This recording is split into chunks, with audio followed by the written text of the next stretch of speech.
बिहार के मुख्यमंत्री नीतीश कुमार की यूपी के वाराणसी में लोकसभा चुनाव 2024 के मद्देनजर होने वाली रैली कैंसिल हो गई है। रैली कैंसिल होने के बाद से बयानबाजी का दौर खूब चल रहा है, क्योंकि जेडीयू के नेता रैली कैंसिल होने को साजिश बता रहे हैं। तो वहीं बीजेपी के नेताओं का बयान है कि नीतीश कुमार को बनारस में वार्ड पार्षद इतना वोट भी नहीं मिलेगा।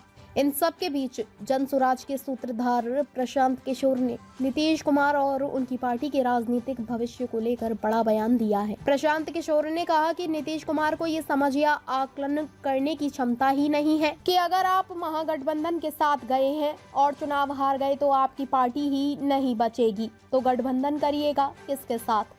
स्थिति ये हो जाएगी कि लोकसभा चुनाव 2024 में बुरी तरह से हारेंगे और जेडीयू पार्टी खत्म। नीतीश कुमार राजनीति में कोई फैक्टर नहीं है। नीतीश कुमार राष्ट्रीय राजनीति में कोई महत्व के नेता नहीं है। प्रशांत किशोर ने कहा कि लोकसभा चुनाव 2024 के नजरिए से इतना कह सकता हूं कि एक पार्टी जिसकी सबसे बड़ी हार होगी वो जेडीयू है।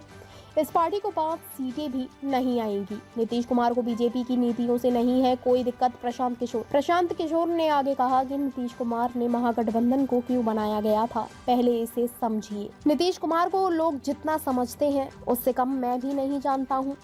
महागठबंधन बनाने से पहले नीतीश कुमार सबसे पहले मुझसे मिलने दिल्ली आए और मुझे 4 घंटे तक समझाया कि महागठबंधन क्यों बनाना चाहते हैं। नीतीश कुमार ने महागठबंधन सिर्फ इसलिए बनाया था, उनको लालू यादव और तेजस्वी यादव से कोई प्रेम नहीं है और बीजेपी की नीतियों से दिक्कत भी नहीं है। नीतीश कुमार के मन में ये डर था कि लोकसभा 2024 तक वो अगर बीजेपी के साथ बने रहे तो लोकसभा जीतने के बाद बीजेपी वाले मुझे हटा देंगे, क्योंकि बिहार में बड़ी पार्टी तो बीजेपी है। नीतीश कुमार को उस समय ऐसा लग रहा था कि लोकसभा चुनाव 2024 जीतने के बाद बीजेपी वाले अपना मुख्यमंत्री बनाएंगे।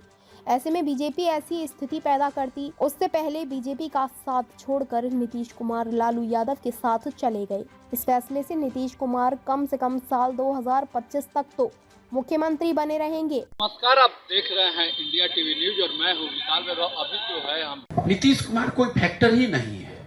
आप लोग बिहार में चूंकि पत्रकारिता करते हैं तो आपको लगता है कि दुनिया नीतीश कुमार के इर्द गिर्द घूमती है। भाई, नीतीश कुमार राष्ट्रीय राजनीति में कोई महत्व का नेता नहीं है। 24 के नजरिए से इतना कह सकता हूं कि एक दल जो सबसे बड़ी हार जिसको होगी वो है जदयू। उसको 5 सीट नहीं आएगा। बाकी किसको कितना सीट आएगा नहीं आएगा ये ना मेरा विषय है, ना मैं उस पर कोई टिप्पणी करना चाहता हूं। भाई, गठबंधन का कोई भविष्य कभी था ही नहीं। गठबंधन क्यों बनाया गया पहले आप ये समझिए। नीतीश कुमार को आप जितना समझते हैं उससे कम हम भी नहीं जानते हैं। गठबंधन बनाने से पहले नीतीश कुमार सबसे पहले हमसे मिलने दिल्ली आए, हमको 4 घंटा समझाया कि गठबंधन हम क्यों वापस बनाना चाहते हैं। नीतीश कुमार महागठबंधन उन्होंने सिर्फ इसलिए बना, उनको कोई लालू यादव तेजस्वी यादव से प्रेम नहीं है, उनको कोई भाजपा की नीति से दिक्कत नहीं है।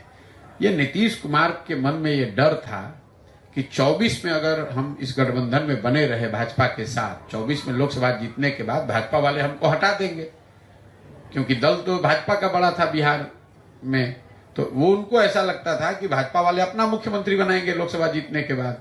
तो भाजपा ऐसी स्थिति पैदा करे उससे पहले ही छोड़कर लालू यादव के साथ चले जाए तो कम से कम 25 तक तो कुर्सी बच जाएगी। अब उनको ये समझ आकलन नहीं है कि भाई अगर आप महागठबंधन के साथ गए, अगर आप चुनाव हारे तो आपका दल ही नहीं बचेगा, तो गठबंधन बनाइएगा किससे। वही स्थिति होगी, लोकसभा में हारेंगे, दल खत्म। ताज़ा खबरों से जुड़े रहने के लिए हमारे चैनल को सब्सक्राइब करें और बेल आइकन को दबाना ना भूलें, ताकि हर खबर की नोटिफिकेशन आपको मिलती रहे।